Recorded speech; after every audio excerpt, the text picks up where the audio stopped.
हमें अभी तक सोर्स का पता नहीं चला, लेकिन इन्फॉर्मेशन पक्की है। किसी मॉल के बाहर पार्किंग लॉट के पास एक गाड़ी खड़ी है, बम उसी में है। हमारे पहुंचने से पहले पुलिस वो जगह खाली करवा लेगी ताकि सब लोग सेफ रहे, किसी की जान को खतरा ना हो।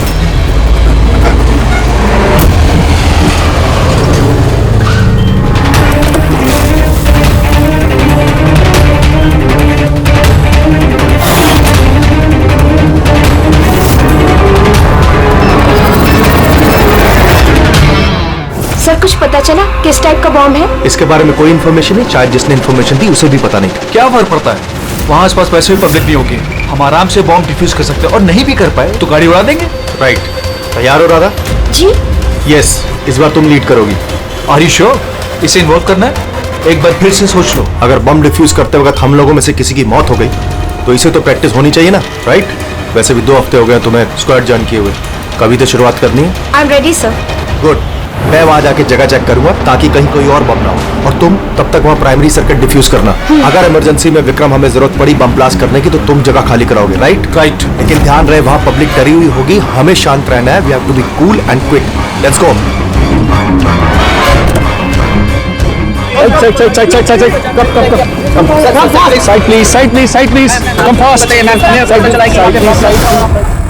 विक्रम तुम पैरामीटर चेक करो। Radha, you go on the left side. Left side पे जो कार है उन्हें चेक करो, ठीक है? Yes, sir. Okay Okay. All the best, calm and quick.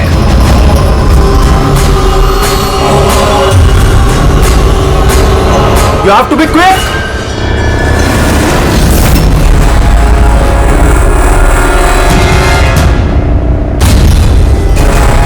It's clear Vikram, उनको हटाओ। यस।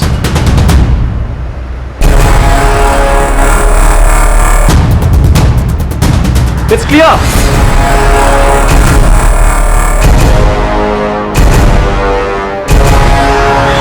यहां भी ठीक है।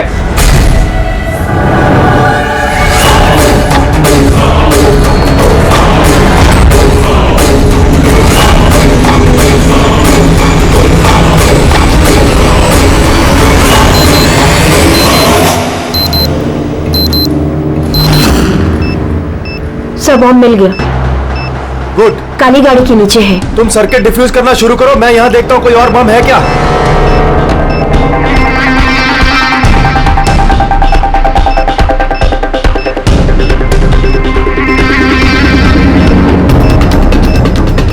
सर कम से कम 50 मीटर का रेडियस खाली करवाना होगा। ओके, बम कैसा है? रेगुलर डायनामाइट यूज हुआ है, मैं डिफ्यूज कर दूंगी। Are you sure? Yes sir, 100%। I am confident. Go ahead, all the best.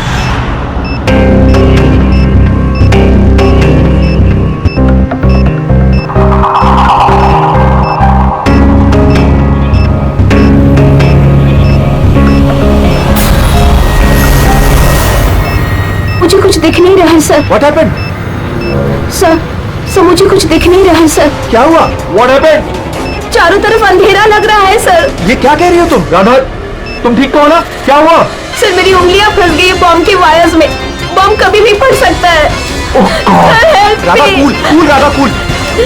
Sir help me. Radha तुम कुछ भी मत करना, हम लोग आ रहे हैं। कुछ नहीं दिख रहा है Don't मुझे। move, राधा, हम लोग आ रहे हैं। Radha, we are coming। Sir help me. Radha, we are coming। Sir हिलना मत बिल्कुल भी। Please help me.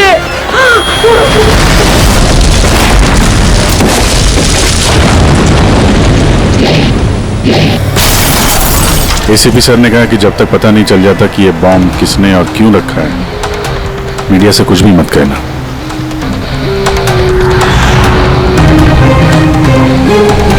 सर आगे सर आप क्या बता सकते हैं इस बम ब्लास्ट के पीछे किसका हाथ है? सर और कहाँ बम होने की खबर है सर? प्लीज सर बताइए। प्लीज सर इस ब्लास्ट के पीछे किसी गैंगस्टर का हाथ है? सब बाद में बताएंगे। सर प्लीज बताइए हमारे दर्शकों को। एक मिनट प्लीज, हमें अपना काम करने दीजिए, हम आपको सब बताएंगे। बता दें, रिलैक्स। सर देखा आपने जैसे कि अभी सीआईडी वाले आए हैं और यहाँ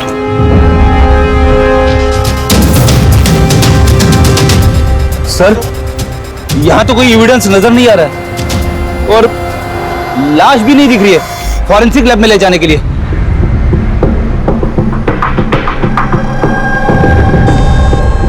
सर मैं विक्रम, मैंने ही आप लोगों को यहाँ फोन करके बुलाया। विक्रम, यहाँ पे एग्जैक्टली हुआ क्या था और जिसकी मौत हुई वो कौन थी? सर वो हमारी टीम मेंबर थी, बॉम्ब स्क्वाड की राधा। तुम्हें किसी ने फोन करके बताया था कि यहाँ बॉम्ब है? वो हमारी हेल्पलाइन पे एक इंफॉर्मेशन आई थी और कोई नाम नहीं बोला, उसने बस ये कहा कि मॉल की पार्किंग लॉट में किसी गाड़ी में बॉम्ब है। तो बॉम्ब मिला? मुझे नहीं सर, राधा को मिला था और वो डिफ्यूज करने ही वाली थी कि ब्लास्ट हो गया और उसकी बॉडी के राधा सीनियर थी तुम्हारी? नो, मंदार सर हमारे सीनियर हैं, लेकिन इस बार राधा ही लीड कर रही थी। इस बार राधा लीड कर रही थी। और मंदार सर वो कहाँ है? सर वो हॉस्पिटल में है, उनको भी ब्लास्ट में चोट आई है जब वो राधा को बचाने के लिए उसकी तरफ भाग रहे थे। क्यों?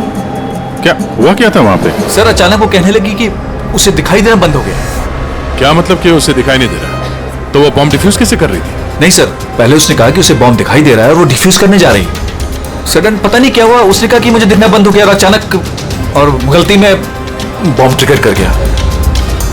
ये अचानक दिखना कैसे बंद हो गया? सर अगर लाश यहाँ पे होती तो एटोप्सी में पता चल जाता। राधा की लेटेस्ट मेडिकल रिपोर्ट होगी आपके पास? मेडिकल वगैरह तो कराते रहते होंगे ना आप लोग? जी वो चाहिए आप। Okay sir. और तुम्हारे हेल्पलाइन पे जिस नंबर से कॉल आया था उसकी रिकॉर्डिंग तो की होगी? हाँ सर, मैंने वो मंगवा भी लिया था। मुझे पता था कि आप लोगों को इसकी जरूरत पड़ेगी और ये सर। हेलो। हाँ हेलो। हेलो। वो मॉल के पार्किंग लॉट में गाड़ी खड़ी है, उसमें एक बॉम्ब है। आप लोग जल्दी आ जाइए। बोल कौन रहे हैं? बहुत लोग मारे हेलो? जाएंगे। बॉम्ब को फटने से रोकना होगा। कौन बोल रहे हैं? प्लीज आप लोग जल्दी आ जाइए प्लीज। तो ये कॉल ट्रेस किया कहाँ से आया था? नहीं सर, कॉल तो ट्रेस नहीं कर पाए। सर यानी फोन करने वाला ये नहीं चाहता था कि किसी को उसके बारे में पता चले। और ऐसा अक्सर तभी होता है जब कोई जानबूझ के ऐसा कर रहा हो। क्या मतलब? मतलब ये फोन कॉल शायद राधा को जान से मारने की साजिश थी। अच्छा वो बॉम्ब कैसा था, कुछ बता सकते हैं? हाँ सर, वो राधा बता रही थी कि वो एक हैंडमेड बॉम्ब है, नॉर्मल डायनामाइट, और उसने मुझसे 50 मीटर रेडियस का एरिया खाली कराने को बोला था। सर शायद उस बॉम्ब में ही ऐसा कुछ था जिसकी वजह से राधा को दिखना बंद हो गया था। एक काम करते हैं, यहाँ जो भी एविडेंस है ये सब फॉरेंसिक लैब लेके चलते हैं, देखते हैं शायद शाहरुख साहब हमारी कुछ मदद कर पाए। हाँ के कुछ मिला? अरे बॉस, मिलने के लिए कुछ होना चाहिए ना। ना बॉडी है ना बॉम्ब है, ये कुछ चीथड़े हैं और आप पूछे कुछ मिला क्या? सर ये जो राधा की मेडिकल रिपोर्ट थी उससे कुछ पता चला? आंखों में कुछ प्रॉब्लम हो या कुछ और? नहीं, आंखों में कोई प्रॉब्लम नहीं है। आई साइट 20/20 है बॉस। और ये MRI स्कैन ये भी क्लियर है, बाकी के सारे टेस्ट भी क्लियर है एकदम। सर तो हो सकता है ना कि टेस्ट करवाने के बाद उसे कुछ हुआ हो। देखो, राधा ने स्क्वाड 2 हफ्ते पहले ज्वाइन किया और ये रिपोर्ट्स 2 हफ्ते पहले की। अब 2 हफ्ते में तो ऐसी कोई बड़ी बीमारी नहीं हो सकती जिससे आंखों पर इतना तगड़ा असर हो जाए। सालून के साथ शायद टेंशन की वजह से हुआ हो। वो बॉम्ब डिफ्यूज करने के वक्त कभी कभी आंखों के सामने डर के मारे अंधेरा छा जाता है। नहीं रेडी, देखो इस स्क्वाड में ये उसका पहला एक्सपीरियंस जरूर था, लेकिन इससे पहले जिस स्क्वाड में वो थी वहां तो उसने 3-4 बॉम्ब डिफ्यूज किए ना, तो डरेगी तो नहीं ना यार वो। और सर उसका सामान चेक किया? ये भी सब क्लियर है। यार ये सब क्लियर है, कुछ भी नहीं मिला, ये कैसे हो सकता है? सालून की बॉम्ब को देखकर कुछ तो पता चला होगा। हाँ बॉस, इतना पता चला है कि ये बॉम्ब किस किस्म का है, डायनामाइट है, और ये भी पता चला है कि किस चीज से बनाया गया। किससे सर? साबुन से। साबुन? क्योंकि साबुन भी एक पोटेंशियल बॉम्ब होता है, उसमें वो इंग्रेडिएंट मौजूद होता है जो अगर ढंग से पूरी तरह से एक्सट्रैक्ट किया जाए तो डायनामाइट बन सकता है। मतलब समझे, तेरे कहने के मुताबिक बॉम्ब बनाने वाले ने एक साबुन खरीदा और उस साबुन में से वो इंग्रेडिएंट निकाल लिया। एक नहीं बॉस, ढेर सारे साबुन। फिर कौन सा साबुन था वो? कौन सा साबुन हो सकता है? वो ऐसा साबुन होगा बॉस जिसमें रिंसलाइक की मात्रा सबसे ज्यादा होगी। अब पता लगाना पड़ेगा बाजार में ऐसा कौन सा साबुन है जिसमें ये रिंसलाइक सबसे ज्यादा मिलता है। सही कहा सर आपने, नॉर्मली हमेशा मैं ही लीड करता हूं। तो फिर राधा ने ऑपरेशन क्यों लीड किया? सर सीनियर होने के नाते मेरी भी रिस्पॉन्सिबिलिटी बनती है कि मैं अपने जूनियर्स को तैयार करूं। तो इसका मतलब है सिर्फ तुम जानते थे कि बॉम्ब डिफ्यूज करने के लिए सिर्फ राधा जा रही थी। आपका मतलब कि आप कहना क्या चाहते हैं कि मैंने राधा को? नहीं मंदार जी, ऐसी बात नहीं है, लेकिन आपको क्या लगता है किसने किया होगा? कोई ऐसा जिसे तुम्हारी टीम से कोई तकलीफ या दुश्मनी हो? सर बहुत से लोग हैं जो बम ब्लास्ट करना चाहते हैं और हम उनकी प्लानिंग फेल कर देते हैं, तो ऐसे में हमारे दुश्मन बनना बहुत आम सी बात है। किसी पे शक है तुम्हें? हाँ सर, 3 लोग हैं। कौन? सबसे पहले गिरी, राधा का trainer.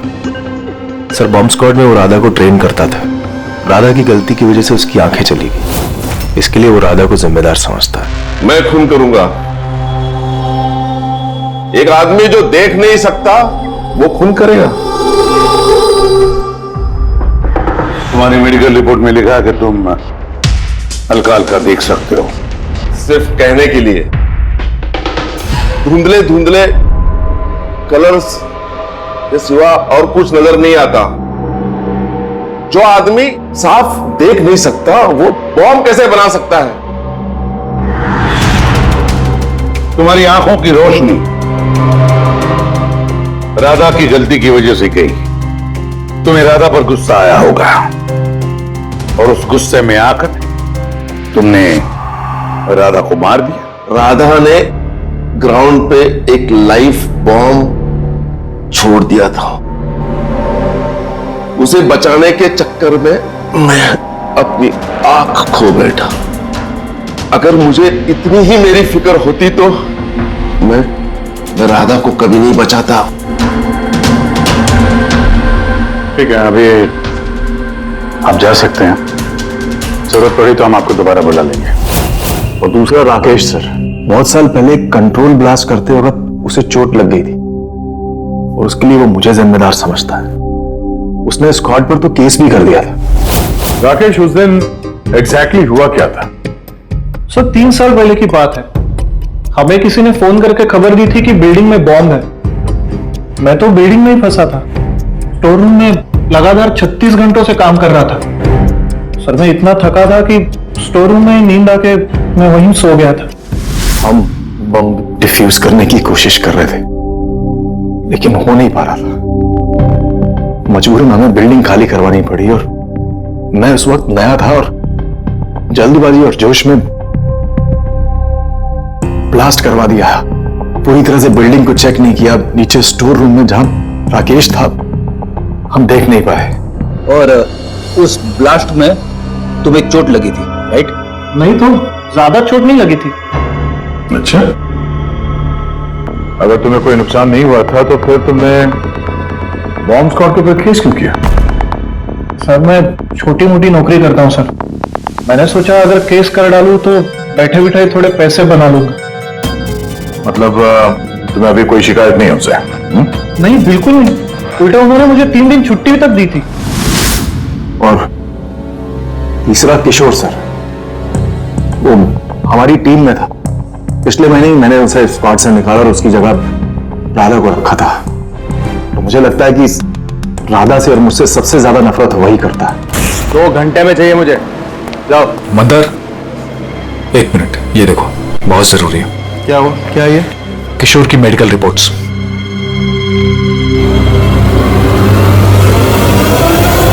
What the hell is this, किशोर? पिछले मिशन में तुम ड्रग्स लेकर आए थे। तुम्हें पता है तुम्हारी वजह से कितने लोगों की जान जोखिम में आ सकती थी? I'm so sorry सर, दोबारा ऐसी गलती नहीं होगी। Shut up! शुक्र मनाओ कि मैं तुम्हें पुलिस के हवाले नहीं कर रहा हूं। किशोर, जब तक तुम्हारी ड्रग्स की हालत छूट नहीं जाती मैं तुम्हें अपनी टीम में नहीं रह सकता। You're fired now, get out! उनको लगा कि मैं काम का प्रेशर झेल नहीं पा रहा हूं और ड्रग्स की मदद ले रहा हूं। बस मंदार ने मुझे काम से निकाल दिया। और फिर कुछ ही दिनों में तुम्हारी जगह ले ली राधा ने। तुम्हारा खून खौल उठा। तुम गुस्सा करने लगे राधा पर। नहीं सर, गलती तो मेरी ही थी। मंदार ने तो वही किया जो उसके ड्यूटी में बोला। मैं अपने जॉब को वापस पाने के लिए जो भी लीगली कार्रवाई कर सकता हूँ कर रहा हूँ। अब मुझे दादा से भी कोई तकलीफ नहीं थी कभी भी। अच्छा ठीक है, अभी तुम जा सकते हो, शहर छोड़ के मत जाना। अभिजीत, बिना किसी सबूत के ये पता लगाना कि इनमें से कौन सच बोल रहा है कौन झूठ जरा मुश्किल है।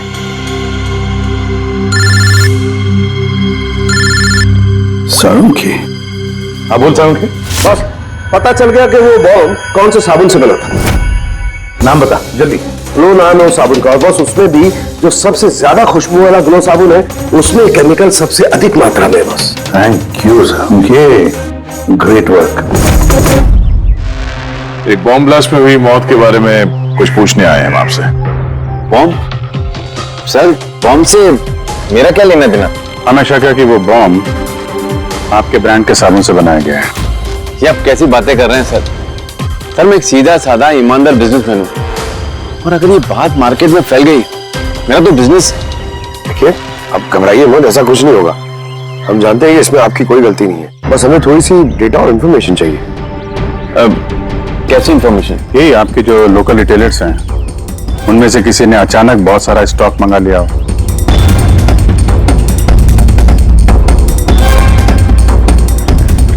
ये क्या हुआ? कोई गड़बड़ है? एक सुपरमार्केट है जिससे हम माल सप्लाई करते हैं, लेकिन उसने अपना रेगुलर स्टॉक 2 हफ्ते पहले ही मंगवा लिया था। उसका पूरा स्टॉक खत्म हो गया था इसलिए। उसके अलावा बाकी पूरे महीने के सेल्स बिल्कुल नॉर्मल है। जरूर किसी ने होलसेल में सारा स्टॉक खरीद लिया होगा, तभी 2 हफ्ते पहले खत्म हो गया। जिसने भी ये खरीदा है हमारा खूनी वही है।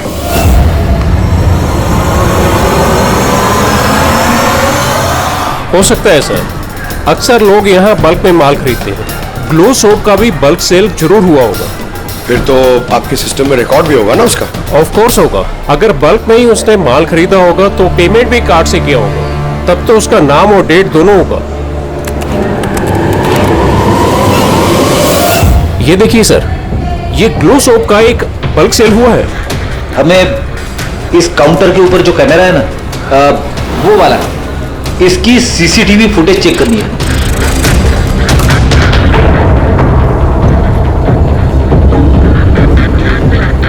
सर चेहरा छुपाने की कोशिश कर रहा है।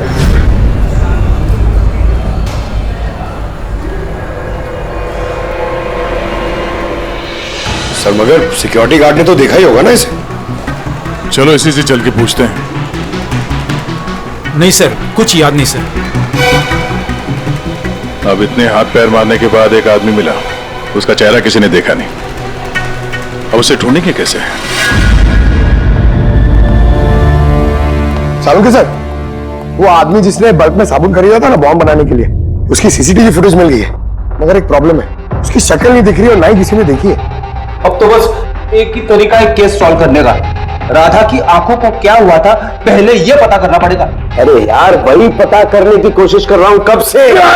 साळुंखे सर, ये डायनामाइट, ये फट जाएगा, पूरी बिल्डिंग गिर जाएगी। ये क्या कर रहे हैं आप? बिल्डिंग फटेगी या नहीं फटेगी, मेरा सर जरूर फट जाएगा यार। शोर मत मचाओ यार। यार हमने कब शोर मचाया? एक मिनट सर, मैं ये डायनामाइट के साथ क्या करें सर? ये जानने की कोशिश कर रहा हूं पंकज के उस रोज राधा को अचानक दिखना बंद क्यों हो गया था, और इसके लिए मुझे इस डायनामाइट के धुएं का साइड इफेक्ट चेक करना था। तो फिर साळुंखे साहब आपने सारा का सारा धुआं अंदर ले लिया? हाँ। और क्या हुआ? मेरा सर फट रहा है यार, प्लीज। सर फटेगा ही ना, ये डायनामाइट है। वहां खड़े हो जाओ जाके, चलो वहां खड़े हो जाओ, चुपचाप वहां खड़े हो जाओ। पीछे पीछे पीछे पीछे, जब देखो कोने में खड़ा कर देते हैं यार। पता नहीं यार ये एसीपी क्यों भेज देता है इनको यार।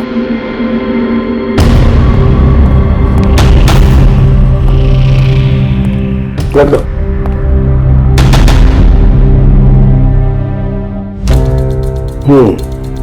ठीक है, तुम मंदार को बोलना, मैं जल्दी वापस लौटा दूंगा।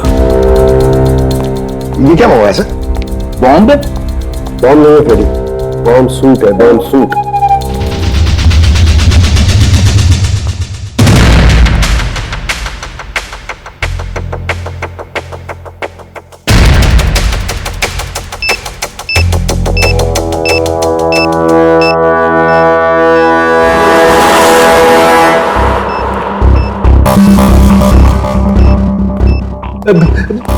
ये सब क्या है? देखिए सालून के साहब, आप बहुत बड़ी रिस्क ले रहे हैं। सर हमें लग रहा है कि हम लोग आपको डिस्टर्ब करें। ये बॉम्ब डिफ्यूज कर लो आप, इसके बाद हमें बुला लेना। चलो चलो, रुको, कुछ नहीं होगा। ये बॉम्ब असली है लेकिन इसका ट्रिगर असली नहीं है। मैं सिर्फ ये जानने की कोशिश कर रहा हूं कि राधा जब इस बॉम्ब को डिफ्यूज कर रही थी तो ऐसा क्या हुआ कि उसकी आंखों के आगे अंधेरा छा गया। समझे? कुछ नहीं होगा, खड़े रहो चुपचाप।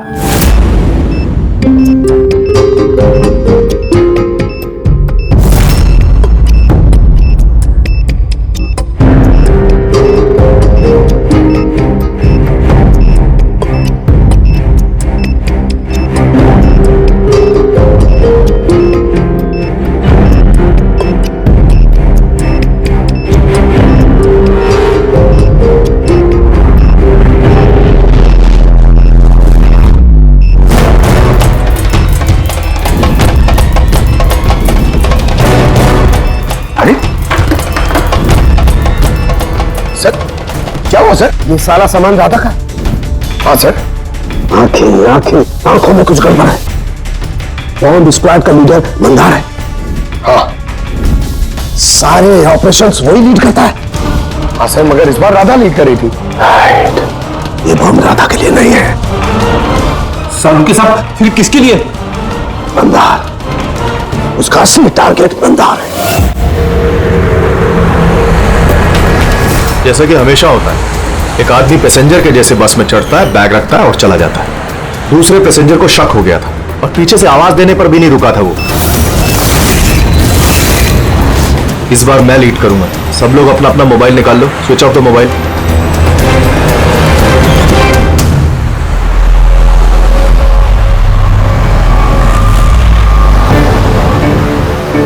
Not reachable.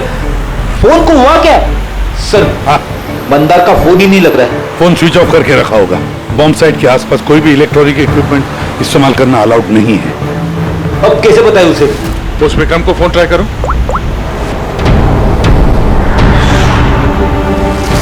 सर उसका भी फोन नॉट रीचेबल आ रहा है।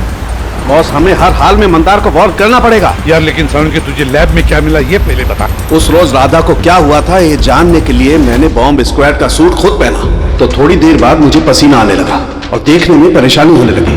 बॉस, राधा के साथ भी कुछ ऐसा ही हुआ होगा।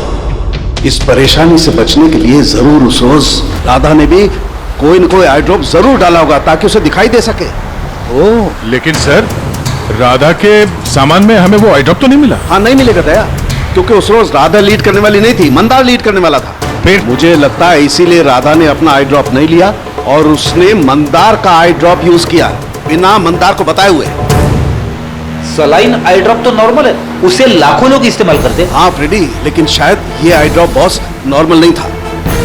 यार लेकिन साळुंखे ये आई ड्रॉप्स कौन से थे ये तो बता। बॉस, चश्मे का नंबर पता करने के लिए जो डॉक्टर लोग डालते हैं डायलेशन आई ड्रॉप, मुझे लगता है ये वही डायलेशन आई ड्रॉप था जिससे सब कुछ धुंधला धुंधला दिखाई देने लगता है। माय गॉड, तो फिर दया किसी ने मंदार के सलाइन आई ड्रॉप की जगह पर डायलेशन आई ड्रॉप्स की बोतल रख दी। बिल्कुल, और मंदार को पता ही नहीं चला क्योंकि उस दिन मंदार लीड करने वाला ही नहीं था, राधा लीड करने वाली थी।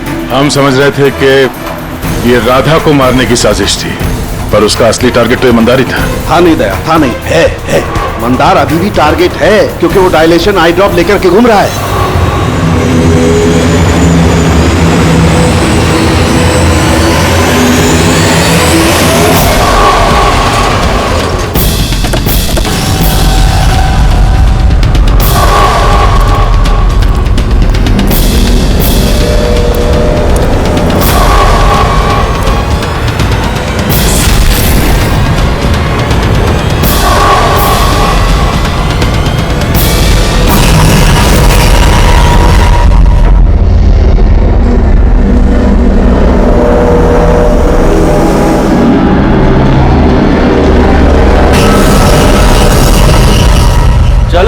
हो जाओ।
Vikram, I got the bomb. Okay, कितना पेलोड होगा? 15 metre distance. Copy. Back.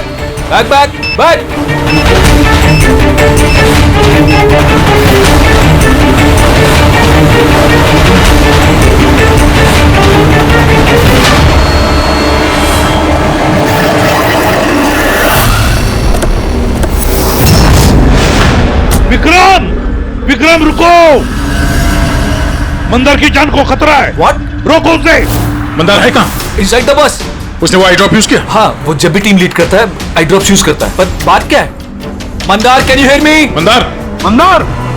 Mandar मैं एसीपी प्रद्युमन बोल रहा हूँ। मंदार अभी क्या, अभी बाहर निकलो, अभी इसी वक्त। मंदार, विक्रम, मुझे कुछ दिखाई नहीं दे रहा. व्हाट? ये एंटी डायलेशन ड्रॉप्स है बॉस, इससे मंदार को दिखाई देने लगेगा, लेकिन जल्दी करनी पड़ेगी. मंदार, कैन यू हियर अस? मंदार, एक मिनट सर, मैं देखता हूँ.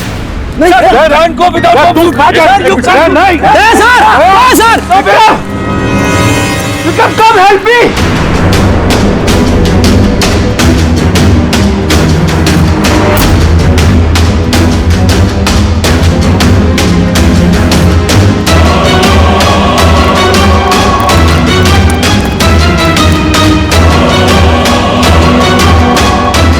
विक्रम, मेरी आंखें जल रही है. मंदार, कौन है? मैं इंस्पेक्टर दया. दया, तुम यहाँ क्या आए हो? तुम जाओ यहाँ से, यहाँ खतरा है. अरे मंदार, तुमने आंखों में गलत आई ड्रॉप डाला है, इसलिए तुम्हें दिखाई नहीं दे रहा. अरे दया, तुम जाओ यहाँ से. मैं ये आई ड्रॉप लेके आया हूँ, इसे डालो, साफ दिखाई देगा. सर ऊपर करो. एक मिनट, हिलना नहीं. दया, क्या कर रहे हो तुम? यार, आई ड्रॉप डाल दो, साफ दिखाई देगा. ओके, आँख खोलो. जल्दी डालो. हाँ. माय गॉड, वो क्या रहा है अंदर? दया! अरे दया, तुम्हें यहाँ नहीं आना चाहिए था. ठीक है, मेरा हाथ फायर में फंसा, ये खतरनाक बम है. ओके, कुछ नहीं होगा. तुम्हें दिखाई दे रहा? अब बेटर है. एक मिनट. Okay, fine. जल्दी जाओ तुम यहाँ से. दया, निकलो यहाँ से. दया, क्या हुआ? तुम ठीक हो रहे? हाँ सर. और Mandar? Is okay, I drop डाल दिया, इसे दिखाई दे रहा है. तो फिर बाहर क्यों नहीं लेकर आए उसे? सर, वो बॉम्ब डिफ्यूज कर रहा है. ओह गॉड.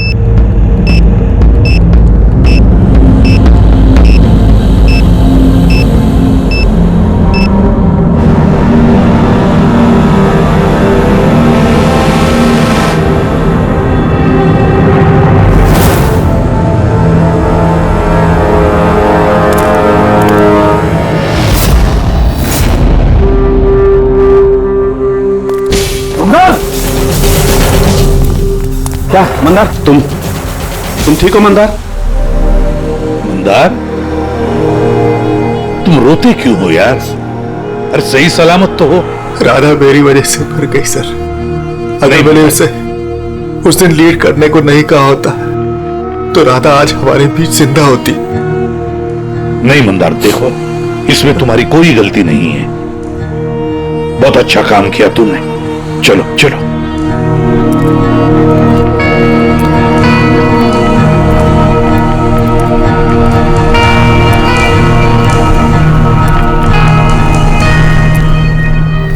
एक बात तो साफ है सर, इन तीनों में से जिसने भी वो बॉम्ब लगाया वो राधा के लिए तो नहीं था, मंदार के लिए बॉम्ब लगाया था.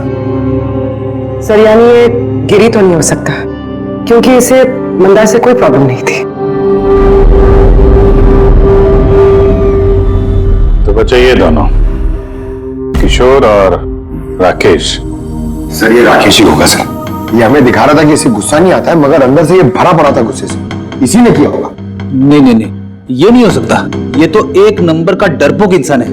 सर ये किशोर होगा, टीम से निकाला गया, बेइज्जती बर्दाश्त नहीं कर सका, ले लिया बदला। किशोर और राकेश, इन दोनों में से खूनी वही है जिसने मंदार के आई ड्रॉप्स बदल दी। अब सोचना यह है कि इन दोनों में से वो कौन है जो बड़ी आसानी से बॉम्ब स्क्वाड के ऑफिस में आ जा सकता है, राकेश या किशोर? मंदार जी, आपने अपना आई ड्रॉप आखिरी बार कब यूज किया था? 2 हफ्ते पहले। उसी दिन राधा ने हमें ज्वाइन किया था और एक मॉल से बम का अलर्ट आया था जो कि फॉल्स निकला। तो उस दिन आई ड्रॉप डालने के बाद आपको देखने में कोई तकलीफ हुई थी? जी उस दिन मैंने आई ड्रॉप यूज किए थे, लेकिन तकलीफ कुछ नहीं हुई। मतलब उस दिन और राधा की मौत वाले दिन के बीच में किसी ने आपका आई ड्रॉप बदल दिया है। कौन कर सकता है ऐसा? हमें किशोर को शक है। किशोर पे? जी हाँ, क्योंकि वही एक ऐसा आदमी है जो आसानी से बॉम्ब स्क्वाड के ऑफिस में आ जा सकता है। बाय द वे, आप अपना आई ड्रॉप रखते कहां पे? जी लॉकर रूम में।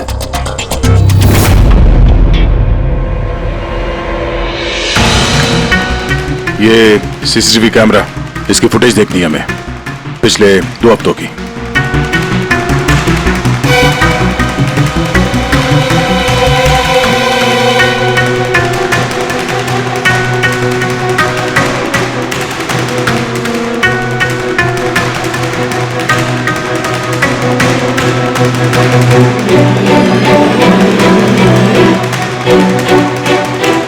एक मिनट से रिमाइंड करो उसको। क्या हुआ सर? ये आदमी क्लीनिंग वाला ट्यूसडे को दूसरी बार भी आया, 2 बार। देखो। हाँ सर, 3 घंटे में तो 2 बार आ चुका है। वैसे तो वो सिर्फ 1 ही बार आता था। ये दूसरा क्लीनर ऐसा लग रहा है कि जानबूझ के अपना चेहरा कैमरा से छुपा रहा है, और इसकी हाइट बॉडी भी पहले वाले से मैच नहीं होती। एक बार भी इसने अपना मुंह कैमरे की तरफ नहीं किया। राधा ने किशोर को पहचाना क्यों नहीं? क्योंकि राधा के स्क्वाड ज्वाइन करने से पहले मैं किशोर को अब निकाल चुका था।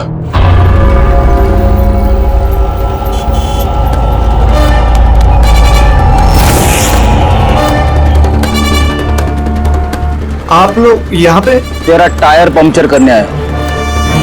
तो चले ससुराल। ससुराल? मतलब एक मर्डर के जुर्म में हम तुम्हें गिरफ्तार करने आए हैं। मर्डर? मैंने किसी का मर्डर नहीं किया। मैं तो यहाँ पे। अच्छा, तो फिर वो कौन था जो बॉम्ब स्क्वाड के हेडक्वार्टर्स में घुसा था, जिसने मंदार के आई ड्रॉप्स बदले थे, जिसका चेहरा हमने सीसीटीवी फुटेज में देखा था? तुमने फिल्मी हीरो की तरह बड़ी होशियारी से कैमरे से अपना मुंह तो छुपा लिया, लेकिन हाय रे किस्मत, तुम्हें पता ही नहीं था कि वहां पे एक और भी कैमरा है। अरे हाँ, इसे कैसे पता होगा? इसे तो टीम से निकाल देने के बाद वहां पे कैमरा लगाया गया था। मैंने किसी का खून नहीं किया सर, मेरा विश्वास करो। मैं उस दिन हेडक्वार्टर गया था, लेकिन मैंने मंदार के आई ड्रॉप्स को हाथ भी नहीं लगाया। तो फिर वहां पे क्या करने गए थे तुम?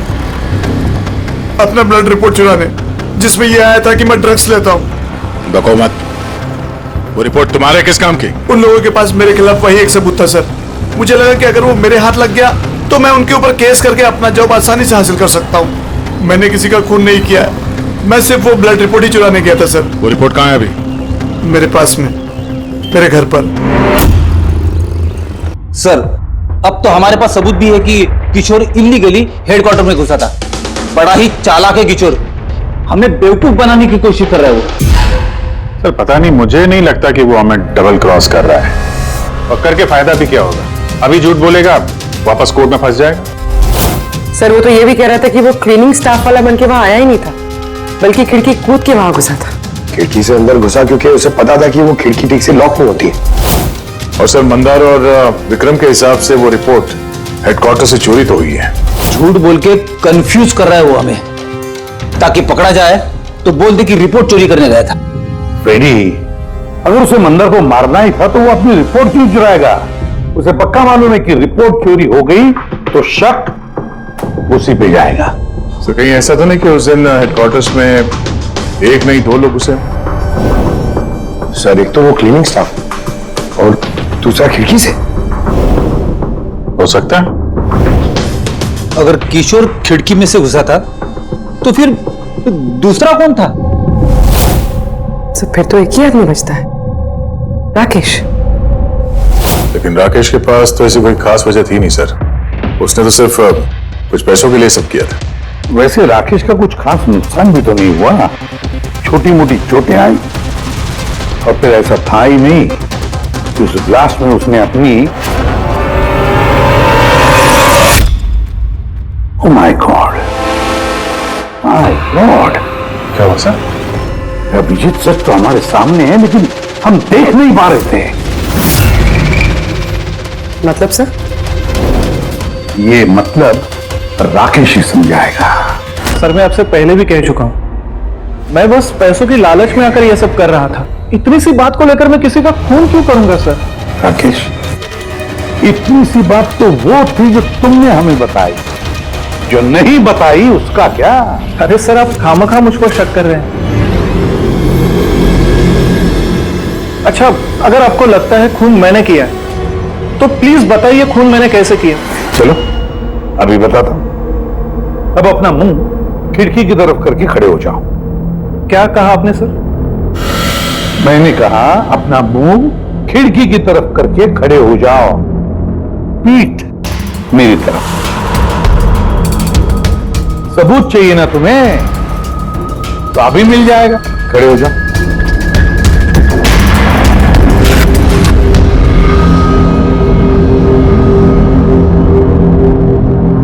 राकेश, ये खून तुमने किया है। राकेश, ये खून तुमने किया है।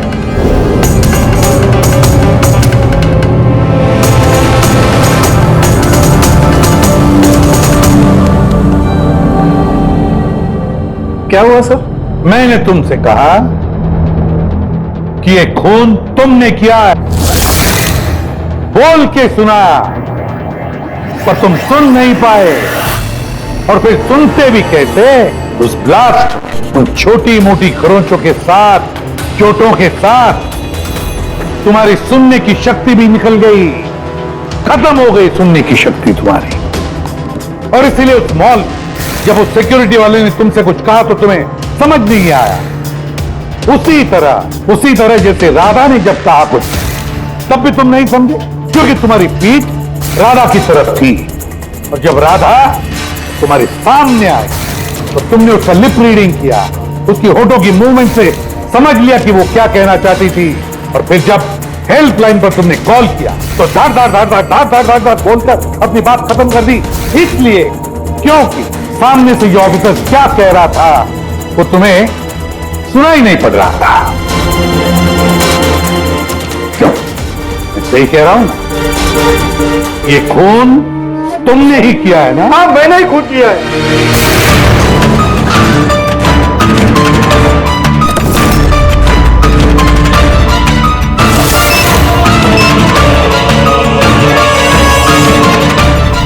अब मैंने ही लगाया था बॉम्ब। मुझे बदला लेना था मुझे मंदार से।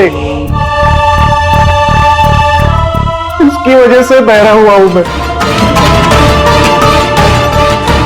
कोर्ट ने भी मेरी केस डिसमिस कर दी। कोई मेरी बात सुनने को तैयार नहीं था। तभी मैंने डिसाइड किया, तेरे कसम खाई कि मेरे साथ जो अन्याय हुआ है उसका बदला मैं खुद लूंगा। लेकिन तुम्हें कैसे पता चला कि मंदार वो आई ड्रॉप यूज कर रहा था? कुछ हफ्तों पहले मैंने उनकी हेल्पलाइन पे कॉल करके बॉम्ब के बारे में झूठी खबर दे दी। मंदार भी आ गया अपनी टीम को लेकर वहां पे। मैं उनका काम गौर से देख रहा था। तभी मैंने देखा मंदार अपनी आंखों में वो आई ड्रॉप्स डाल रहा है और मैं समझ गया मुझे क्या करना चाहिए। मेरे बदले को अंजाम देने का रास्ता मुझे मिल गया था। तुम्हारी बदले की जिद ने एक मासूम लड़की की जिंदगी छीन ली, जो अपनी जान खतरे में डाल के लोगों की जान बचाया करती थी। उसको मार दिया तुमने। बहुत गलत किया तुमने राकेश। कानून तुम्हें कड़ी से कड़ी सजा देगा, शायद फांसी।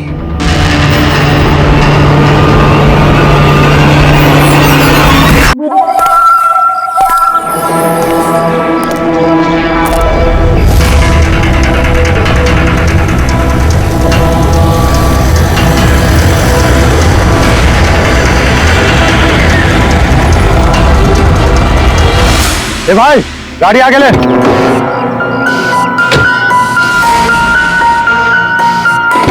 बोला है तुझसे, गाड़ी आगे ले तो आगे ले। अरे भाई कैसे आगे लूं, गाड़ी खराब हो गई है ना। प्रॉब्लम बाद में देखना, धक्के मार के आगे लो पहले।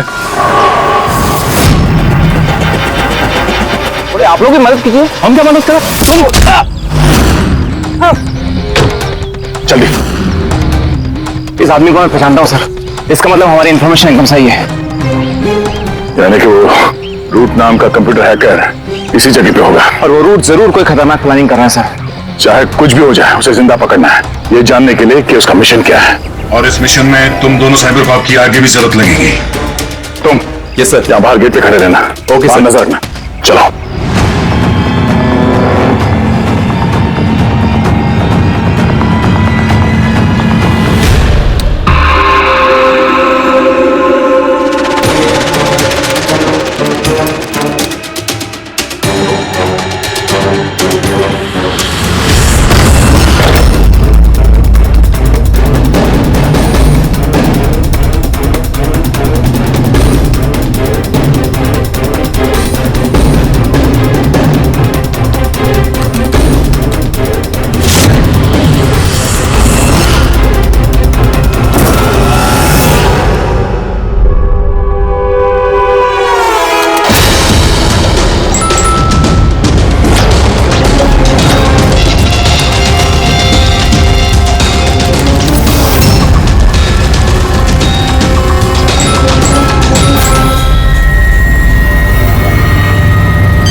कोई नहीं।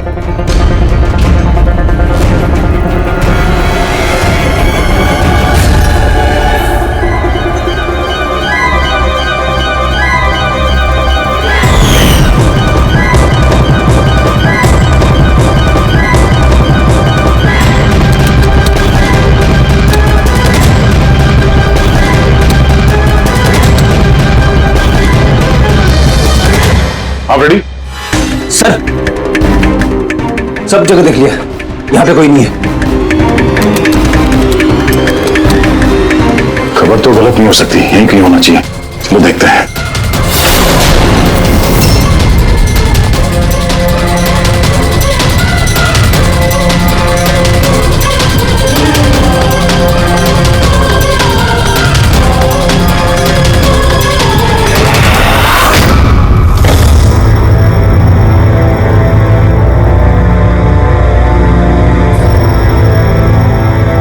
तो कोई नहीं है।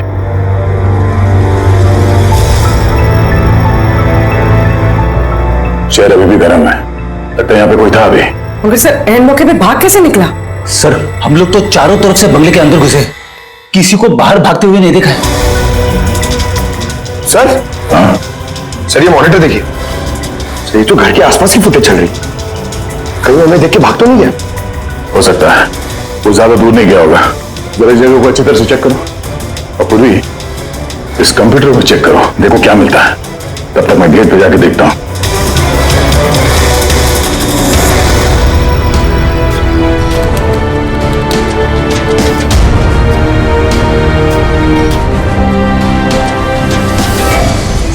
महेश, महेश। Yes sir. ये रोड अंदर नहीं है, लगता भाग गया। तुम यहीं पे खड़े थे? सर मैं यहीं पे खड़ा था, मैंने किसी को नहीं भागते हुए देखा। ऐसा कोई नहीं किया बाहर? नहीं सर। मेन गेट से तो कोई बाहर गया नहीं, पता नहीं ये रूट कहां से चला गया। सर बाहर पीछे की तरफ एक गेट है, शायद वहीं से भागे होगा। सर वो कंप्यूटर पासवर्ड प्रोटेक्टेड है, ब्यूरो ले जाना पड़ेगा। सर ये रूट जरूर अपना उसी खतरनाक मिशन को पूरा करने में लगा होगा। ये रूट को किसी भी हाल में जल्द से जल्द ढूंढना होगा। एक मिनट, पूरे घर में कहीं भी ये कारपेट नहीं है और यहाँ पे कारपेट रखा हुआ है, उसके ऊपर ये स्टूल। ये हटाओ से। सर यहाँ पे खुफिया दरवाजा। बड़ी तुम यही रहो इनके साथ, हम लोग अंदर देखते हैं।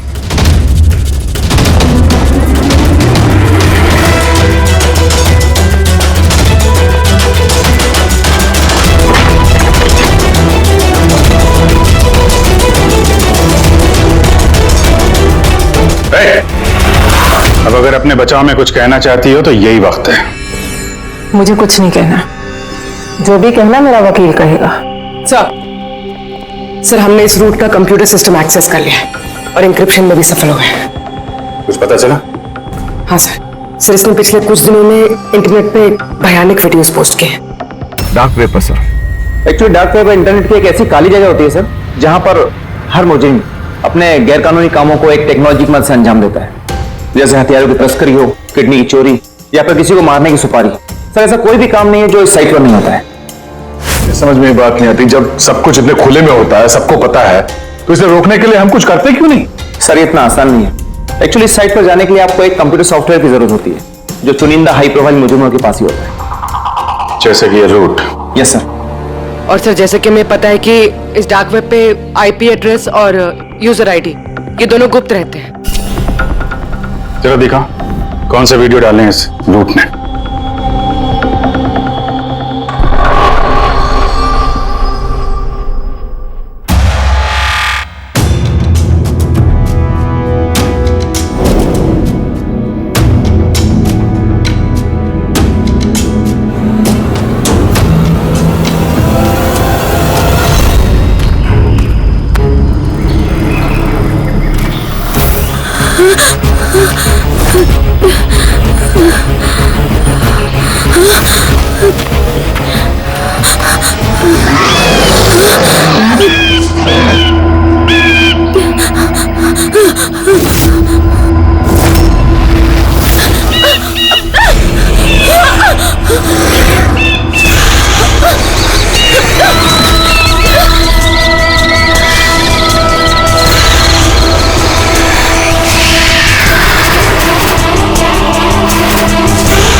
अरे बाप रे, ये तो किसी डरावनी फिल्म का भयानक सीन है। ये सीन क्यों डाला डार्क वेब में? सर ये किसी फिल्म का सीन नहीं है, ये सब असली में हुआ है और किसी हीरोइन के साथ नहीं, बल्कि एक मासूम लड़की के साथ। जहां तक मुझे याद आ रहा है इसे स्नफ फिल्म कहते हैं ना? हाँ सर, बहुत बड़ी इंडस्ट्री है वीडियोस की। कौन है ये लड़की? मुझे नहीं पता। तुम जिम्मेदार हो इसकी मौत की? नहीं सर, मैं किसी की मौत की जिम्मेदार नहीं हूँ। मुझे तो बस पैसे दिए गए थे ये वीडियो डार्क वेब पे डालने के लिए, और मैंने बस डाल दिया। किसने दिए पैसे? मुझे नहीं पता। नहीं पता कहने से काम नहीं चलेगा। एक लड़की की जान गई है। सर मेरे यकीन कीजिए, ऑनलाइन पैसे ट्रांसफर किए गए थे मेरे अकाउंट में। किसने किए मुझे कुछ नहीं पता। पता नहीं है तो पता करो। कंप्यूटर की बहुत बड़ी महारथी हो ना, ये पता करना तुम्हारे लिए कोई मुश्किल काम नहीं है। पता करो। अभिजीत, अगर कोई इस तरह का फिल्म बना के अपलोड कर रहा है तो हमें जल्द से जल्द उस तक पहुंचना होगा जो ये मौत का खेल खेल रहा है। एक काम करते हैं, इस लड़की की फोटो सभी पुलिस स्टेशन में भेज देते हैं। एक बार पता चल जाए लड़की कौन है, सारा मामला साफ हो जाएगा।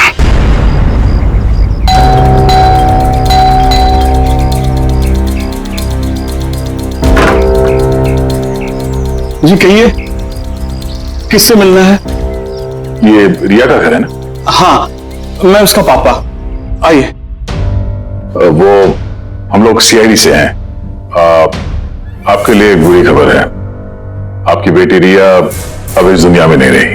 पता है, मगर आप उसके मौत के 10 दिन बाद क्यों आए हैं ये सब बताने?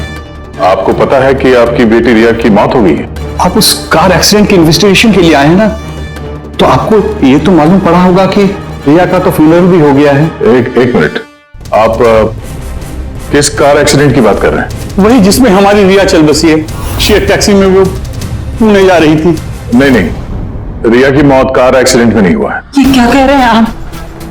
एक मिनट, ये रिया है। हाँ, ये रिया ही है। एक्सीडेंट वाले दिन उसने यही कपड़े पहने थे। एक मिनट, सॉरी बाबू, लगता है कुछ कंफ्यूजन है। आप जरा बताइए कि आपकी बेटी रिया का कार एक्सीडेंट कैसे हुआ था? शेयर टैक्सी में वो पुणे जा रही थी, 7 और लोग भी थे उसके साथ। तो रास्ते में उसकी गाड़ी का बड़ा भयानक एक्सीडेंट हो गया। पूरी कार आग की लपटों में झुलस गई।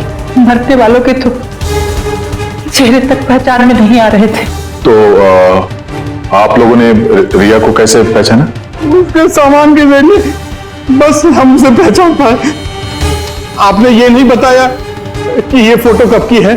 वैसे हम लोगों को भी पता नहीं कि ये फोटो कब की है, पर पता चलते ही हम आप लोगों को बता देंगे। लगता है रिया का ये एक्सीडेंट सिर्फ एक दिखावा था, उसकी मौत की असली वजह को छुपाने के लिए। सर अगर रिया का कार एक्सीडेंट एक दिखावा था, तो वो बाकी के 7 लोग जो उसके साथ गाड़ी में थे, कहीं वो भी रिया की तरह ही तो नहीं मारे गए? हो सकता है। सबके परिवार वालों से मिलना पड़ेगा। किस्मत अच्छी थी हमारी कि जो 7 लोग एक्सीडेंट में मारे गए थे, उनमें से एक का अंतिम संस्कार नहीं हुआ था। देखते हैं डॉक्टर सालों के इस लाश से क्या सुराग निकाल पाते हैं। वैसे भी लाशें इतनी बुरी तरह से जल गई हैं कि चेहरा पहचान पाना मुश्किल है। तुम लोगों का शक एकदम सही था, ये लाश टोनी की नहीं।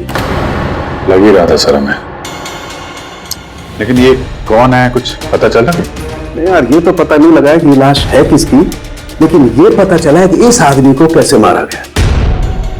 मैंने इसके बॉडी का स्कैन किया तो पता लगा कि इसके पेट में चाकू का बहुत गहरा घाव है। चाकू से? हाँ, चाकू का। और मुझे लगता है उस चाकू के वार की वजह से ही इसकी मौत हुई। मतलब चाकू से मारा किसी और को और उसे टोनी बता के एक्सीडेंट का हिस्सा बना दिया। ये गैंग आखिर करना क्या चाहता है? और इस आदमी की मौत 3 हफ्ते पहले हुई है। ये कार एक्सीडेंट हुआ 10 दिन पहले। वही तो, मतलब कार जब एक्सप्लोजन में जलाई गई, उससे कहीं पहले इस आदमी की मौत हो चुकी। 3 हफ्ते से इसकी लाश संभाल के रखी थी ताकि इस भयानक खेल को अंजाम दिया जा सके। याद है, काम करते हैं, जहां पे एक्सीडेंट हुआ था वहीं पे चलते हैं, पता करते हैं एग्जैक्टली उस दिन हुआ क्या था। मैं तो मजे से कार चला रहा था सर, और रेडियो पे गाने सुन रहा था। तभी अचानक से मैं जोर का धमाका सुना। मैं तुरंत अपने कार से निकला और मैंने देखा कि मेरी सामने एक कार आग की लपटों में जल रही थी। मुझे समझ में नहीं आ रहा था कि मैं क्या करूं। तो ये कितने बजे की बात होगी? सर मुझे लगता है कुछ शाम के 5 बजे होंगे। है? ये कैसे हो सकता है? सर एक सेकंड सर, ये टोल नाके की फुटेज देखिए सर। यहाँ पे तो गाड़ी 3:30 बजे क्रॉस हुई थी, फिर ये जगह वहां से 20 किलोमीटर दूर ही है सर। तो 20 किलोमीटर का सफर तय करने में 1.5 घंटे तो नहीं लगने चाहिए। रास्ते में कोई ढाबा होटल भी नहीं है, कोई चाय वाय के लिए रुक जाए जहाँ पे? एग्जैक्टली तो उस हिसाब से गाड़ी को यहाँ पे 4 बजे पहुंच जाना चाहिए था, अगर यहाँ पे एक्सीडेंट हुआ 5 बजे, इसका मतलब है ये जुर्म इस 1 घंटे में ही हुआ है। तो गाड़ी को उस समय कहीं ले जाया गया और इन सबको उतार के उसमें 7 लाशें रख दी गई। और उसके बाद गाड़ी को यहाँ पे लाके ब्लास्ट करवा दिया। सब प्लान था। सर ऐसा लगता है इन सब लोगों को वहीं लेके गए जहां पर रिया को लेके गए थे, वो स्नफ फिल्म बनाने के लिए। जगह जल्द से जल्द ढूंढने होगी यार। उन्होंने ने एसएमएस भेजा, वो किसी पेड़ की फोटो है। हाँ पूर्वी। सर ये पेड़ जिसकी फोटो भेजी है मैंने, इसे मोरिंगा ओलिफेरिया कहते हैं सर। हाँ सर ठीक ऐसा ही पेड़ रिया वाले फुटेज में भी है, ये देखिए सर। उस फुटेज का स्क्रीनशॉट भेज रही हूँ मैं। सर ये पेड़ महाराष्ट्र के 2 जंगलों में पाए जाते हैं। ये तो एग्जैक्टली वैसे ही पेड़ है, महाराष्ट्र के 2 जंगलों में। कौन कौन सी जंगलों में? सर एक जंगल है जो नासिक के पास है, और दूसरा जंगल एक्सीडेंट वाली जगह से सिर्फ 1 घंटे की दूरी पे है, और इस जंगल का नाम है प्रीफिक्स फॉरेस्ट। जरूर ये मौत का खेल इस प्रीफिक्स जंगल में ही हुआ है। प्रीफिक्स फॉरेस्ट तो काफी बड़ा जंगल है यार, मीलों तक फैला हुआ है। फॉरेस्ट ऑफिसर की मदद लेनी होगी।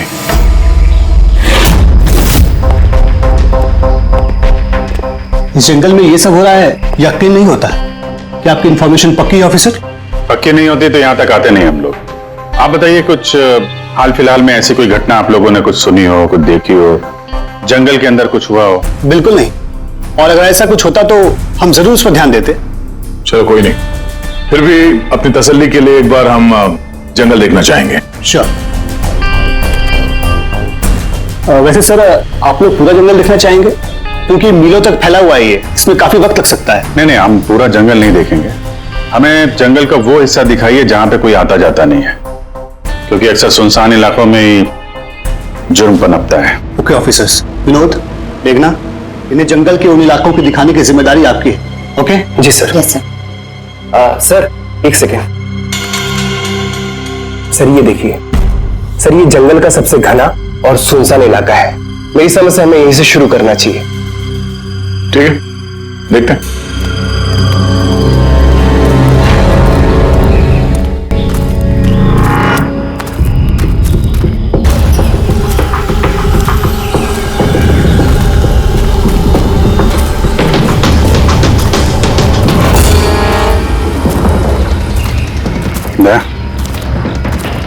यहाँ पेड़ पे देखा?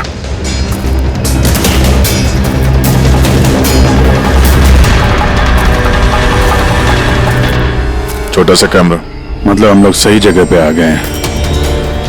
यही वो जगह है जहां पे वो फिल्म बनाई जा रही है।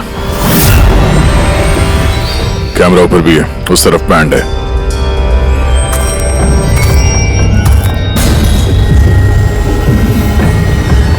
शायद इस कैमरे से कुछ पता चले उनके अड्डे के बारे में। नहीं अभिजीत, ये तो हाई एंड वायरलेस कैमरा है। इसके जरिए पता लगाना मुश्किल है कि इसमें जो स्टोर्ड फुटेज है वो कहां से ब्रॉडकास्ट हो रहा होगा, और इस जंगल में पता नहीं और कितने कैमरास हैं। देखते हैं, आगे शायद कोई कैमरा मिल जाए जिससे कुछ पता चले।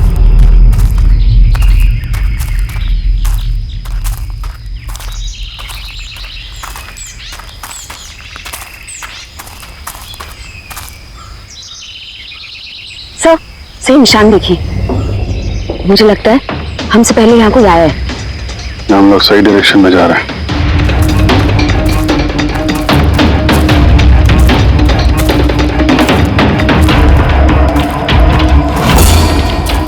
सर ये निशान यहीं तक है। सर इसका मतलब उनका अड्डा यहीं कहीं है।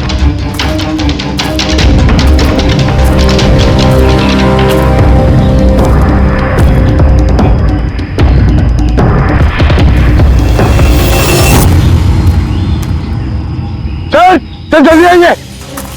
एक मिनट सर, एक सेकंड। घबराओ मत, हम लोग सीआईडी से हैं। उठो उठो उठो। सर आप लोग सीआईडी से मुझे बचा लीजिए सर।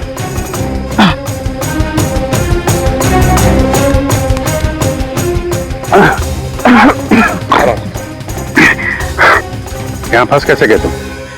सर मुझे जंगल से बाहर निकलने का रास्ता नहीं मिल रहा सर, उस खूनी ने एक एक करके सबको मार दिया। तुम लोग यहाँ आए कैसे? हम शेयर टैक्सी में सवार होकर सफर कर रहे थे कि अचानक हमारी गाड़ी पंक्चर हो गई और कार रुक गई। सड़क पर पहले से किसी ने कीले और कांच के टुकड़े रखे हुए थे सर। फिर इसके बाद कुछ लोग आए जिनके चेहरे नकाब से ढके हुए थे और जब तक हम कुछ कर पाते उन्होंने हमें बेहोशी के इंजेक्शन लगा दिए। और जब मुझे होश आया तो मैं इस घने जंगल में था सर। सर मैं ही जानता हूँ कि इस जंगल में भूख प्यास से कैसे रहा हूँ। कभी लकड़ी खाई तो कभी पेड़ के पत्ते, और जब भी किसी के चिल्लाने की आवाज आती तो समझ जाता किसी की जान चली गई। यहाँ जगह जगह कैमरे लगे हुए हैं। तुम्हारी किस्मत अच्छी थी कि तुम उनके पकड़ में नहीं आए। सर पकड़ इसलिए नहीं पाए क्योंकि उन्होंने एक कैमरा मेरे कमीज के बटन में लगाया हुआ था और वो बटन मैंने तोड़कर फेंक दिया। शायद इसी वजह से वो मुझे ढूंढ नहीं पाए। तुम्हें अंदाजा है कि बाकी के लोगों में कितने लोग जिंदा हैं अभी तक? मालूम नहीं सर, पर कल रात जब मैं पेड़ पर बैठा हुआ था मुझे किसी के चीखने की आवाज आई थी। न जाने वो उनको घायल कर रहे हैं या फिर जान से मार रहे हैं सर। किस तरफ से आवाज आई थी, कौन सी दिशा से, कुछ याद है आपको? मेरे पेड़ इस तरफ, शायद उस तरफ से सर।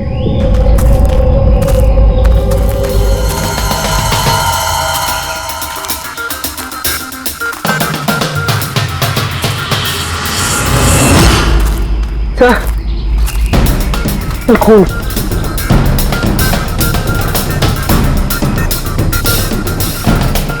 तो यहाँ पर भी। इसका मतलब उनमें से कोई घायल है। किस तरफ गया होगा? सर ये देखिए, खून के कुछ निशान इस तरफ भी जा रहे हैं। इस तरफ भी खून का निशान है और इस तरफ भी है। दोनों तरफ है, दोनों तरफ देखना पड़ेगा। पंकज, पूर्वी, तुम लोग इधर देख लो, हम लोग इधर देख लेते हैं। विनोद तुम इनके साथ जाओ और हाँ, हर आधे घंटे में अपडेट दे देना, ठीक है? आप आइए।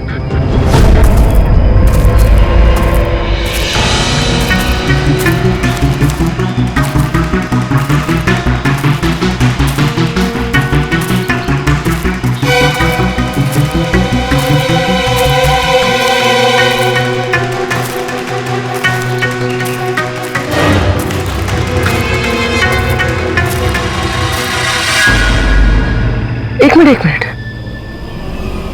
वो क्या है?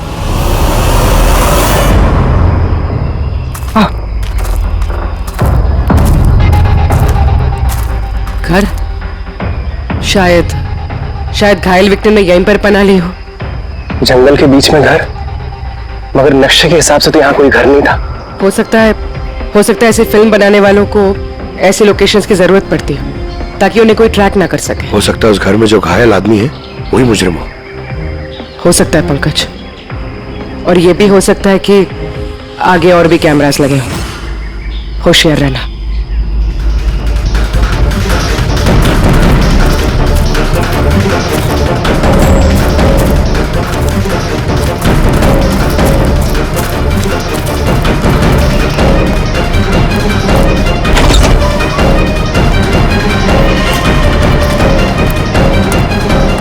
पंकज, टॉर्च।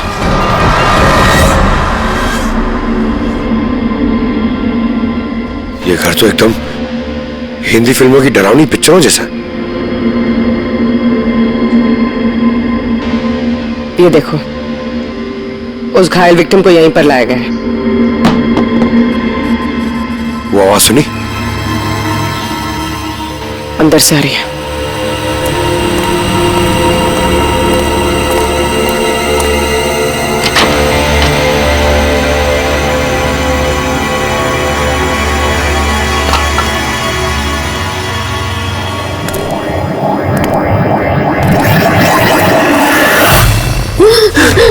नहीं, छोड़ दो मुझे जाने दो।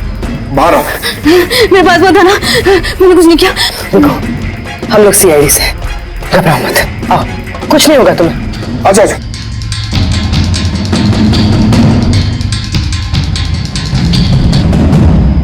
वो यहीं पे, वो यहीं पे। अरे पूर्वी, ये लाइट कहां से आ रही है?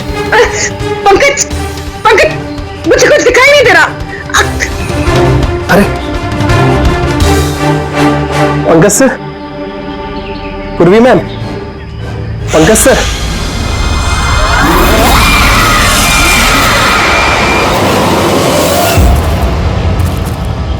सर, खून के निशान तो यहाँ के खत्म हो गए।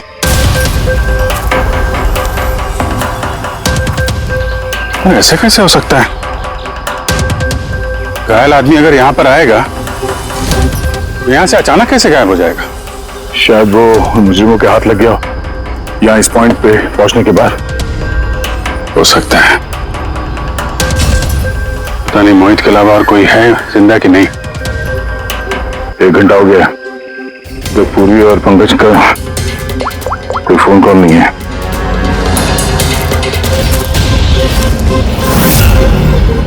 पूरी फोन उठा नहीं रही है।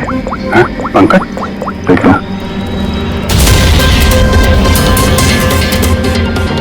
पंकज भी फोन नहीं उठा रहा है। और यार किसी मुसीबत में नहीं है दोनों? चलो चल के देखते हैं, चलो। यहाँ पे खून इस तरफ गए थे।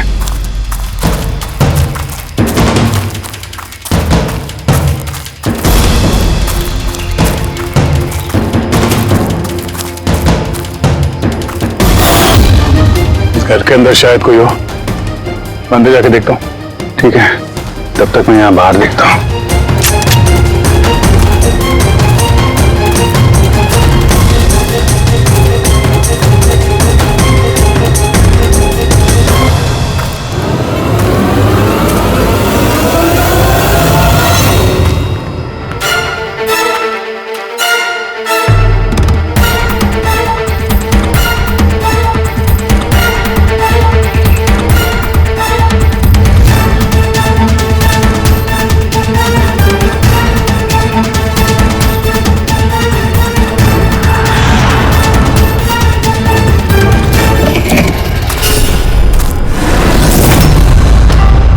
पंकज का बैग।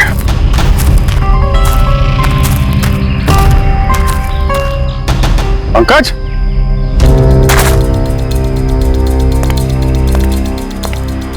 पंकज,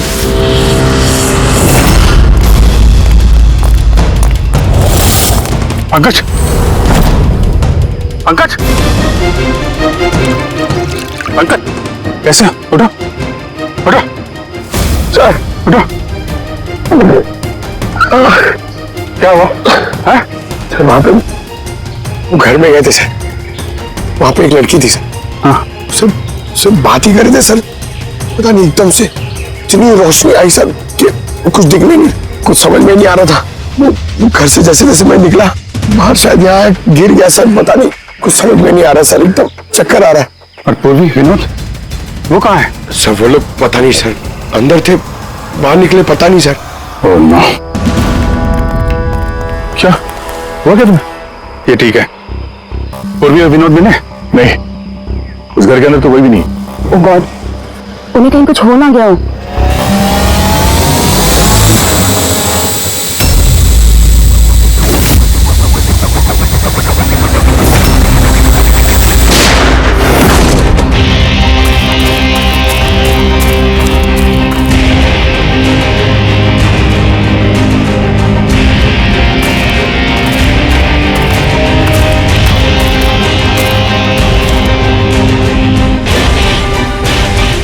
ये सब तो बड़ा मुश्किल होता जा रहा है।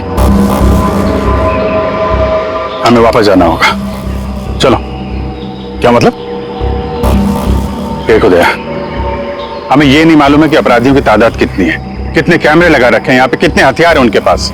ऊपर से हम पे हर वक्त नजर रखे हुए हैं। अभी फिलहाल हम उनसे मुकाबला करने की तैयारी में नहीं है। और पूर्वी, उसे यहाँ पे अकेला छोड़ के चले जाएंगे हम लोग? यार दया देखो, पूर्वी उनके चंगुल में फंस चुकी है। हम उसको बचाने जाएंगे तो हम भी नहीं बच पाएंगे। अभिजीत, क्या हो क्या गया तुम्हें?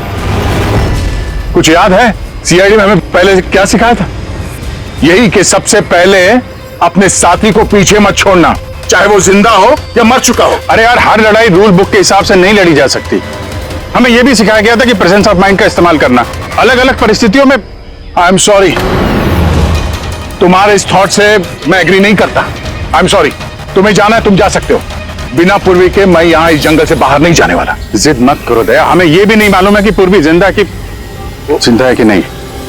अभिजीत वो एक सीआईडी ऑफिसर है, इतनी आसानी से हार मानने वाली नहीं है। वो बेचारी अकेली लड़ रही होगी उन मुजरिमों से, और अब जब उसे सबसे ज्यादा जरूरत है हमारी, हम पीठ दिखा के भागेंगे यार। ज्यादा जरूरी यह है कि जो लोग उस गिरोह के कैद में नहीं आए हैं उनको बचाया जाए। और तुम्हें पूर्वी की इतनी परवाह है, तुम जिद मत करो, मेरे साथ चलो, हम लोग अच्छी प्लानिंग बना के वापस आएंगे। चलो। इसे हो क्या गया सर? अभी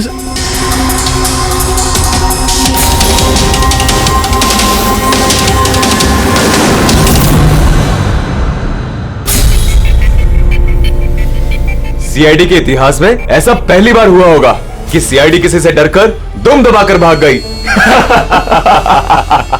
हाँ सर, पहुंच गए आप? हाँ, बस उसी जंक्शन पे रहिए, हम लोग आते हैं वहां पे। अरे सालुके सर, आप यहाँ? मैं यहाँ।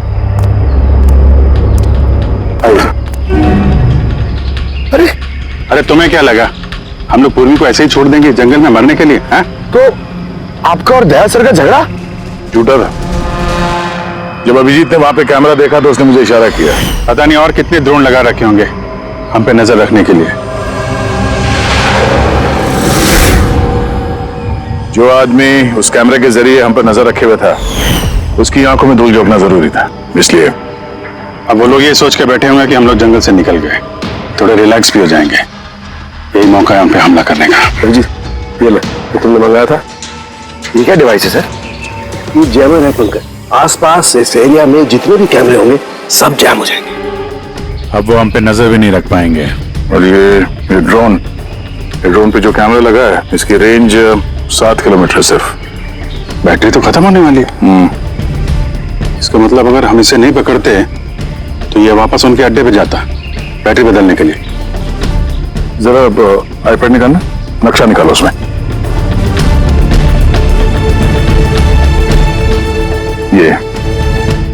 ये वो जगह है जहां पे हमें ये ड्रोन मिला था। अब इसके पास ही वो बंगलो है, लगता है यही होगा मुजरिम का ठिकाना। तो चलते, चल के आजाद कराते हैं पूर्वी और बाकी जो जिंदा बचे हुए लोग हैं उनको। चलो। नहीं सर, आप मेघना और मोहित आप लोग यहीं पे रुकिए, हम लोग देखते हैं।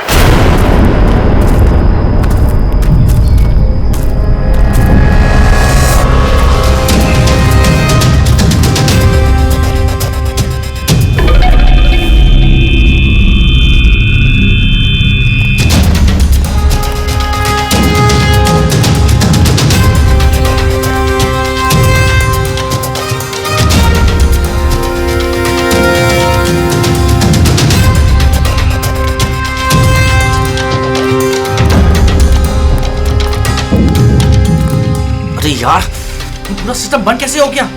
देखना कुछ। जैसे आवाजें आ रही हैं। बंद कैसे हो सकता है पूरा सिस्टम?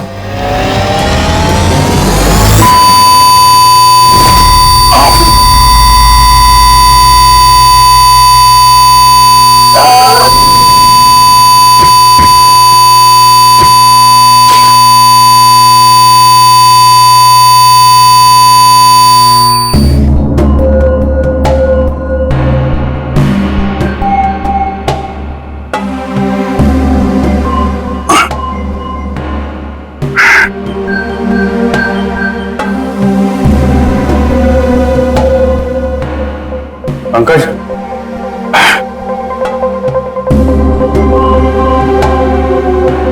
पंकज, हमारे स्वागत की पूरी तैयारी कर रखी थी इन लोगों ने। सर ये लोग अगर हमें मारना चाहते तो पहले ही मारते थे। हमें मारते हुए क्या ये फिल्म बनाना चाहते हैं?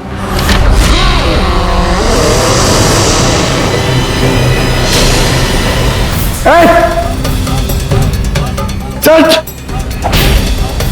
जा, सच मैं हूं पंकज।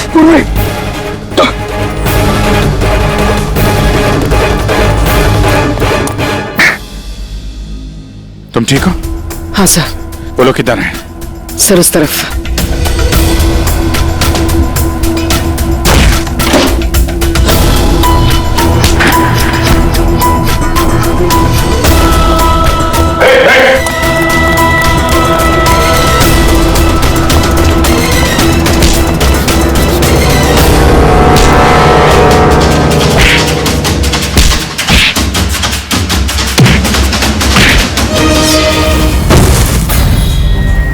सर चल चल।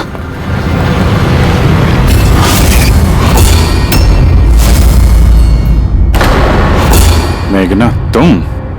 वाह, हमें तो लग रहा था कि हम मुजरिमों की आंखों में धूल झोंक रहे हैं। अब किसे पता था कि हम मुजरिम को अपने साथ ही लेके घूम रहे हैं। आप लोग यहाँ कैसे? किसने छुड़ाया आप लोगों को? सीआईडी को कैद करना इतना आसान नहीं। मौका देखते ही मैंने वो खिड़की तोड़ी और वहां से बाहर निकल गई।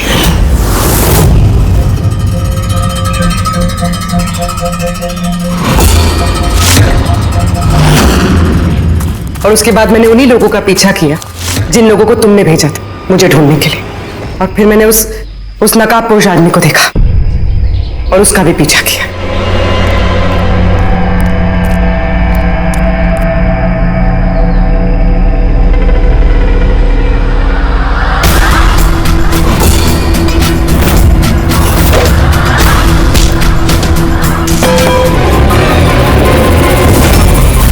कुछ देर बाद जब मुझे होश आया तो मैंने देखा कि मगर इससे पहले कि मैं बाकी ऑफिसर्स तक पहुंच पाती, तुम्हारी उस सोनिक बूम वाली आवाज ने इन्हें बेहोश कर दिया था। वो तो मेरी किस्मत अच्छी थी कि मैं दूर थी और उस आवाज का मुझ पर कोई असर नहीं हुआ। और फिर मैंने सोचा कि क्यों ना उस नकाब को ही मैं अपना हथियार बना लूं। जिस बेरहमी से तुमने लोगों की जान ली है, तुम तो औरत कहलाने के लायक भी नहीं हो। अब ये बताओ, तुमने ये सब किस लिए किया? ये सब मैंने पैसों के लिए किया है सर। जितने पैसे मुझे इस काम के लिए मिल रहे थे ना, उतना तो मुझे अपनी जॉब में 5 साल में भी नहीं मिलता। और वैसे भी क्या फर्क पड़ता है, रोज इतने लोग मरते हैं, अगर 2-4 और मर गए तो क्या हुआ? तुम्हें शायद मालूम नहीं है कि तुम कितनी बीमार हो। बाकी लोग कहाँ हैं जो तुम्हारे साथ में थे? मैंने किसी को कोई नुकसान नहीं पहुंचाया सर, इतनी भी बुरी नहीं हूं मैं। और वैसे भी मैंने कोई भी खून अपने हाथों से नहीं करा है। मुझे तो एक औरत ने करोड़पति बनने का ऑफर दिया था जो मैंने एक्सेप्ट कर लिया। कौन औरत?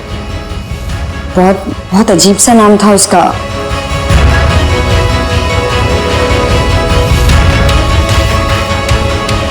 रूट। रूट?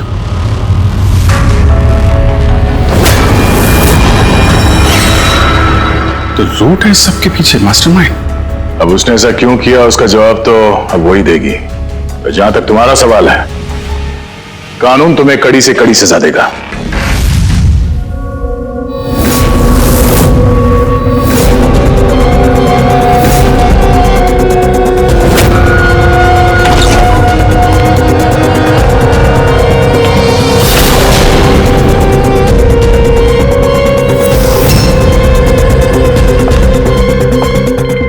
तरह के और भी एपिसोड देखने के लिए हमारे चैनल को सब्सक्राइब करें और बेल आइकन दबाना ना भूलें।